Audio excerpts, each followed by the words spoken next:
नमस्कार दोस्तों, स्वागत है एक बार फिर से आपके अपने ही YouTube channel Whole Study Point पर। दोस्तों, इस वीडियो के माध्यम से देखा जाएगा सामान्य हिंदी का प्रैक्टिस सेट 8वां। इसके पहले जो है आपको 7 प्रैक्टिस सेट प्रोवाइड करा दिया गया है। यदि आपने उन सभी 7 प्रैक्टिस सेटों को नहीं देखा है, तो होल स्टडी पॉइंट के प्लेलिस्ट में सामान्य हिंदी प्रैक्टिस सेट के नाम से एक प्लेलिस्ट बनी हुई है, वहाँ से जाकर के उन सभी 7 प्रैक्टिस सेटों को आप बारी-बारी से देख सकते हैं।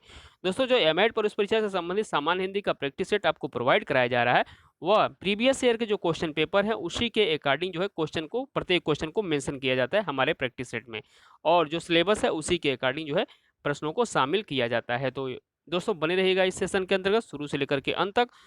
और जो लोग अभी तक हमारे चैनल को सब्सक्राइब नहीं किए हैं दोस्तों, चैनल को सब्सक्राइब कर लेंगे, बेल आइकन को प्रेस कर लेंगे ताकि वीडियो की नोटिफिकेशन आपको प्रॉपर्ली मिलती रहे। लाइक और शेयर करना मत भूलिएगा, जैसा कि मैं डेली कहता हूँ, लाइक कर दीजिएगा और कमेंट करके बताइएगा कि आपको क्वेश्चन पे कैसा लगा। तो आइए देखते हैं दोस्तों, इस सेशन के अंतर्गत पहला प्रश्न क्या है। दोस्तों, पहला प्रश्न है आपके लिए, इनमें से एक शब्द बैल का पर्यायवाची नहीं है, उसे चयनित कीजिए। अस्म, वृषभ, बलिवर्द, गो। तो दोस्तों, पूछा जा रहा है कि बैल का पर्यायवाची कौन सा नहीं है, तो इसका सही उत्तर क्या हो जाएगा? विकल्प ए, अस्म जो है यह बैल का पर्यायवाची नहीं है। बैल के पर्यायवाची हैं वृषभ, वलिवर्द और गो। ये तीनों जो है बैल के पर्यायवाची है, जबकि विकल्प ए आपका अस्म जो है यह पत्थर का पर्यायवाची है। पत्थर के और कौन कौन से पर्यायवाची होते हैं? उपल, पाहन, प्रस्तर, पाषाण, ये जो होते हैं पत्थर के पर्यायवाची होते हैं। याद रखेंगे, अस्म जो है आपका पत्थर का पर्यायवाची है। नेक्स्ट क्वेश्चन की तरफ बढ़ेंगे दोस्तों।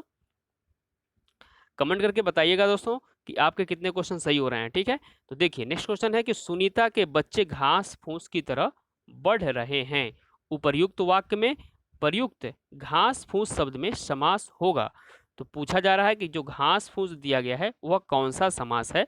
कर्मधारय समास, द्वंद्व समास, द्विगु समास और डी दिया गया है अव्ययी भाव समास। तो दोस्तों, आई होप आप आंसर सेलेक्ट कर लिए होंगे। जी हाँ दोस्तों, आपका सही उत्तर है विकल्प बी, द्वंद्व समास है। आप हमको पता है कि योजक चिन्ह से पहचाने हैं, तो दोस्तों योजक चिन्ह जो है आपके लिए द्वंद्व समास का पहचान होता है, और इसका मतलब ये होता है कि घास और फूस। तो याद रखिएगा, समास विग्रह में जो है इसका जो होगा घास और फूस होगा। जैसा कि आपको पता ही है कि द्वंद्व समास के जो पूर्व पद तथा उत्तर पद के बीच प्रायः जो होता है योजक चिन्ह लगा रहता है, और विग्रह करने पर और या शब्द आ जाते हैं। नेक्स्ट क्वेश्चन की तरफ बढ़ेंगे दोस्तों। नीचे लिखे विकल्पों में से कौन सा विकल्प रूपक अलंकार से संबंधित है? इसका मुख चंद्रमा के समान है। बी विकल्प दिया गया है चंद्रमा इसके मुख के समान है, और सी विकल्प है इसका मुख ही चंद्रमा है, और डी दिया गया है यह मुख है अथवा चंद्रमा। तो दोस्तों, आपको बताना है जो नीचे वाक्य दिए गए हैं उस वाक्य में रूपक अलंकार कौन सा है। तो दोस्तों, इसका सही उत्तर हो जाएगा आपका विकल्प सी, इसका मुख ही चंद्रमा है। यह जो है आपका रूपक अलंकार है। जैसा कि आपको पता है कि रूपक अलंकार किसे कहते हैं? जब उपमेय और उपमान में कोई अंतर ना दिखाई दे, वहां पर क्या होता है दोस्तों? रूपक अलंकार होता है। तो ये जो है इसलिए आपका विकल्प सी सही उत्तर है। और मैं एक आपको उदाहरण देता हूं, पायो जी मैंने राम रतन धन पायो। ये जो है आपका कौन सा अलंकार हो जाएगा? रूपक अलंकार। बीती विभावरी जागरी अंबर पनघट में डूबो रही तारा घट उषा नागरी, ये जो मैं आपको सुनाया हूं लाइन, ये भी जो है रूपक अलंकार है। तो याद रखेंगे इस क्वेश्चन से इतनी बातें। आइए बात कर लेते हैं दोस्तों विकल्प ए की। विकल्प ए आप देख पा रहे हैं, इसका मुख चंद्रमा के समान है। किसके समान है दोस्तों? चंद्रमा के समान। तो यहाँ पे कौन सा अलंकार हो जाएगा? यहाँ पे हो जाएगा आपका उपमा अलंकार। और बात करेंगे विकल्प बी की। विकल्प बी की हम बात कर लेंगे, चंद्रमा इसके मुख के समान है। तो यहाँ पे कौन सा अलंकार हो जाएगा दोस्तों? यहाँ पे प्रतीप अलंकार हो जाएगा। और प्रतीप अलंकार का जो है एक क्वेश्चन पूछता है कि प्रतीप अलंकार कौन से अलंकार का उल्टा होता है?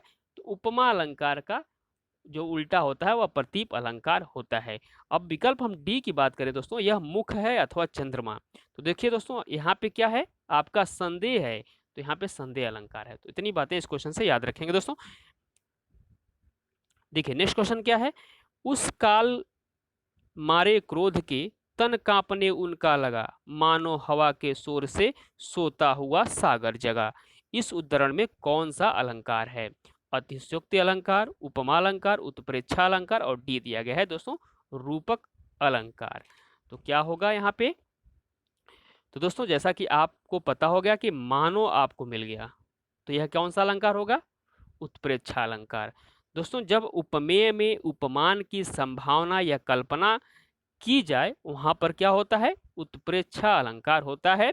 और इसका एक पहचान होती है दोस्तों, इसमें जो है मनु मानो जनु जानो जो है वाचक शब्द आते हैं, जिससे आप पहचान कर सकते हैं कि यह जो है आपका उत्प्रेक्षा अलंकार है। अब हम नेक्स्ट क्वेश्चन की तरफ बढ़ेंगे दोस्तों, बने रहिएगा दोस्तों शुरू से लेकर के अंत तक देखिएगा, इंटरेस्टिंग क्वेश्चन आपको देखने को मिलेगा। देखिए, मन रे तन कागद का पुतला, लौगे बूंद बिनस जाए छिन में, गर्व करे क्या इतना। तो दोस्तों ये जो पंक्ति दी गई है उसमें हमको क्या पता करना है? इन पंक्तियों में कौन सा रस है? तो दोस्तों भक्ति रस, श्रृंगार रस, करुण रस और डी दिया गया है शांत रस। तो दोस्तों इसका जो अभी हमने ऊपर एक लाइन पढ़ी है, मन रे तन कागद का पुतला, तो इसमें आपका जो है शांत रस है। कौन सा रस है दोस्तों? शांत रस। शांत रस की बात करें तो इसमें जो है आपका स्थायी भाव निर्वेद या वैराग्य होता है। और जो हमने मन रे तक यहाँ पे जो पंक्ति सुनाई आपको, मन रे तन कागद का पुतला, यह जो है कबीर जी की लाइन है, याद रखेंगे दोस्तों। नेक्स्ट क्वेश्चन की तरफ बढ़ेंगे हम। क्या है? रौद्र रस का अस्थाई भाव क्या है? उत्साह, विस्मय, क्रोध और डी दिया गया है भय। दोस्तों आपका उत्तर सही होगा, हमको पता है रौद्र जो होता है वह किसका होता है? क्रोध का अस्थाई भाव होता है। रौद्र रस का अस्थाई भाव क्या होगा? क्रोध होगा। यदि हम विकल्प ए की बात करें उत्साह की, तो उत्साह जो होता है बी रस का अस्थाई भाव होता है। विकल्प बी जो है विस्मय, विस्मय जो होता है अद्भुत रस का अस्थाई भाव होता है। और जो डी दिया गया है अभय, भय जो होता है भयानक रस का अस्थाई भाव होता है। आगे देखेंगे दोस्तों, चक्रपाण, चंद्रभाल तथा सुलोचना में क्रमशः समास है। कर्मधारय द्वंद्व तत्पुरुष, सभी संप्रदान तत्पुरुष और सभी बहुब्रीहि, और डी दिया गया है तत्पुरुष, कर्मधारय और द्वंद्व। तो दोस्तों चक्रपाण, चंद्रभाल और सुलोचना में कौन से समास होंगे? तो दोस्तों इसका सही उत्तर हो जाएगा विकल्प सी, सभी जो है बहुब्रीहि समास होंगे। बात करेंगे चक्रपाण की। चक्रपाण जो है दोस्तों, चक्र है पाणी यानी हाथों में जिसके, वह कहलाते हैं भगवान विष्णु। यदि बात करेंगे चंद्रभाल की, तो दोस्तों चंद्रमा है भाल पर अर्थात भगवान शिव। तो यहाँ पे भी क्या होगा? आपका बहुब्रीहि समास होगा। सुलोचना की बात करेंगे दोस्तों, सुलोचना जो है सुंदर है लोचन जिसके, स्त्री विशेष की बात करी जा रही है, तो यहाँ पे क्या होगा? आपका बहुब्रीहि समास होगा, इसलिए आपका विकल्प C is right answer. Next question देखेंगे दोस्तों, सूरज का सातवां घोड़ा रचना की विधा है। तो जो ये रचना दी गई है सूरज का सातवां घोड़ा, यह कौन सी विधा है? कहानी, आत्मकथा, उपन्यास और डी दिया गया है निबंध संग्रह। तो दोस्तों इसका सही उत्तर क्या हो जाएगा? विकल्प सी उपन्यास है। सूरज का जो सातवां घोड़ा है यह उपन्यास है। किसका उपन्यास है दोस्तों? धर्मवीर भारती जी का जो है यह सूरज का सातवां घोड़ा एक उपन्यास है, जो कि 1952 ईस्वी में लिखा गया था। और इसके अलावा धर्मवीर भारती के जो है कुछ और प्रमुख उपन्यास हैं जो कि एग्जाम में पूछा जाता है। गुनाहों का देवता, 11 सपनों का देश, ये जो होते हैं धर्मवीर भारती के प्रमुख उपन्यास हैं जो कि एग्जाम में पूछे जाते हैं। नेक्स्ट क्वेश्चन देखेंगे दोस्तों, देखिए दिया गया है कि रीतिकाल का अन्य नाम है स्वर्ण काल, उद्भव काल, श्रृंगार काल और संक्रांति काल। तो क्या होगा इसका उत्तर? तो दोस्तों श्रृंगार जो रीतिकाल है उसका अन्य नाम क्या होगा? श्रृंगार काल। किसने कहा था रीतिकाल को श्रृंगार काल? तो दोस्तों आचार्य विश्वनाथ प्रसाद मिश्र जी जो है रीतिकाल को श्रृंगार काल के नाम से पुकारा था। नेक्स्ट क्वेश्चन देखेंगे, देखिए यहाँ पे दिया गया है छंद शास्त्र के आदि प्रणेता थे बिहारी, वाल्मीकि ऋषि, पिंगल ऋषि और डी दिया गया है केशवदास। तो दोस्तों छंद शास्त्र के आदि प्रणेता कौन माने जाते हैं? इसका सही उत्तर आप सही बता रहे हैं, विकल्प आपका सी सही उत्तर है पिंगल ऋषि। इसीलिए जो है छंद को पिंगल के नाम से भी जानते हैं। और जो है पिंगल के नाम से, पिंगल नाम जो है एक ऋषि हैं ये, और दोस्तों याद रखेंगे छंद को पिंगल के नाम से भी जानते हैं। तो इतनी बात है, इस क्वेश्चन से याद रखेंगे। नेक्स्ट क्वेश्चन की तरफ हम बढ़ेंगे। इनमें देखिए दिया गया है, इनमें से कौन भक्तिकालीन कवि नहीं है? बिहारी, सूरदास, कबीरदास और डी दिया गया है तुलसीदास। पूछा जा रहा है क्या? भक्तिकालीन कवि कौन नहीं है? तो दोस्तों कबीरदास भी भक्तिकालीन के थे, सूरदास भी थे, तुलसीदास भी थे। लेकिन जो बिहारी जी थे, बिहारी कौन से काल के थे? रीतकालीन कवि थे। याद रखेंगे, रीतकाल के कवि थे बिहारी। और बिहारी की मात्र एक रचना है बिहारी सतसई, जिसमें 700 दोहों का संकलन है बिहारी सतसई में। नेक्स्ट क्वेश्चन की तरफ बढ़ेंगे दोस्तों। दिया गया है, वाक्य में प्रयुक्त लोकोक्ति का उचित शाब्दिक अर्थ क्या होगा? Fresh blood. दोस्तों यहाँ पे दिया गया है लोकोक्ति का उचित शाब्दिक अर्थ पूछा जा रहा है। जो फ्रेश ब्लड दिया गया है उसका अर्थ क्या होगा? ताजा खून, स्वच्छ खून, नया खून और डी दिया गया है साफ खून। दोस्तों इस टाइप के क्वेश्चन आपको एमएड प्रवेश परीक्षा में एक क्वेश्चन जरूर देखने को मिलेगा। तो इसका सही उत्तर क्या हो जाएगा दोस्तों? फ्रेश ब्लड का अर्थ होता है नया खून से तात्पर्य है। आपका विकल्प सी सही उत्तर है। नेक्स्ट क्वेश्चन देखेंगे क्या है। खड़ी बोली का प्रथम महाकाव्य कौन सा है? कामायनी, प्रिय प्रवास, साकेत और डी दिया गया है नीरजा। तो दोस्तों इसका सही उत्तर क्या होगा? आप सही बता रहे हैं, इसका सही उत्तर है विकल्प बी, प्रिय प्रवास होगा। दोस्तों खड़ी बोली का जो प्रथम महाकाव्य है वह प्रिय प्रवास है। अब प्रिय प्रवास किसकी रचना है? तो दोस्तों प्रिय प्रवास जो है अयोध्या सिंह उपाध्याय हरिऔध जी की यह प्रमुख रचना है। और दोस्तों यही रचना जो है प्रिय प्रवास ही जो है हरिऔध जी की कीर्ति का आधार स्तंभ बना। और इसमें जो है प्रिय प्रवास में 17 सर्ग आपको देखने को मिलेगा। इस सर्ग में जो है दोस्तों जितने भी सर्ग हैं, श्री कृष्ण के गोकुल से मथुरा जाने पर ब्रजवासी गोपी गोपियों और राधा की जो बिरहा अनुभूति है उसी का वर्णन किया गया है प्रिय प्रवास में। नेक्स्ट क्वेश्चन देखेंगे दोस्तों। दिया गया है कि पानी पीकर जात पूछना का अर्थ क्या होगा? अनोखा काम करना, विपरीत काम करना, काम निकलने के बाद सोचना और डी दिया गया आराम से विचार करना। तो दोस्तों इसका सही उत्तर क्या होगा? पानी पीकर जात पूछने का तात्पर्य होगा काम निकलने के बाद सोचना। आपका विकल्प सी सही उत्तर हो जाएगा। नेक्स्ट क्वेश्चन देखेंगे। इनमें से तत्सम शब्द का चयन कीजिए। कान, दिन, बाहर, बाहर और डी दिया गया है जमुना। तो दोस्तों पूछा जा रहा है तत्सम शब्द कौन सा है? तो इसका सही उत्तर क्या हो जाएगा? विकल्प बी, दिन जो है आपका तत्सम शब्द है, जबकि कान, बाहर, जमुना ये जो है तद्भव शब्द हैं।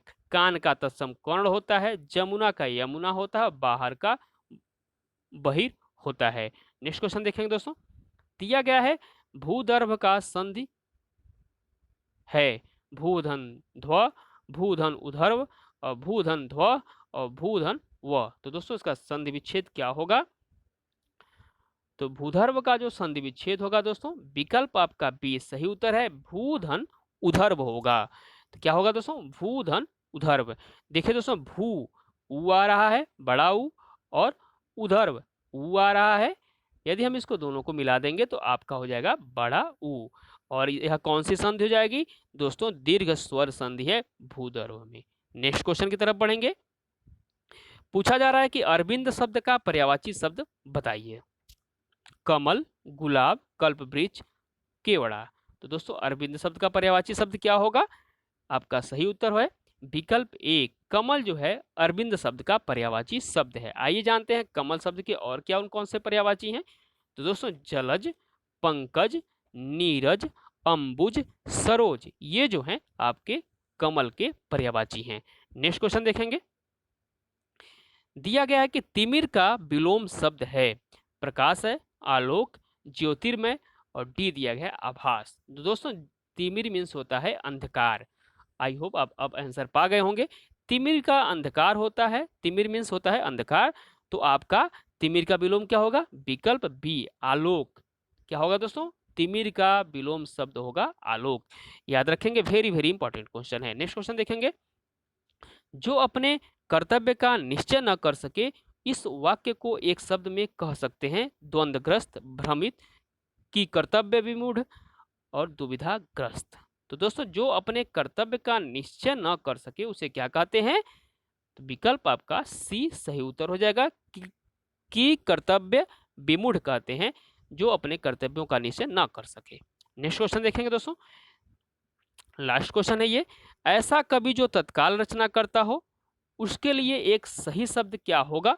कविराज, आंसू कवि और महाकवि और डी दिया गया है कवीस। इसका उत्तर आप कमेंट के माध्यम से हमको देंगे कि ऐसा कवि जो तत्काल रचना करता है उसके लिए कौन सा शब्द प्रयोग होगा। आप इसका उत्तर कमेंट में जरूर दीजिएगा। मिलते हैं दोस्तों नेक्स्ट वीडियो में, तब तक के लिए नमस्कार, जय हिंद दोस्तों।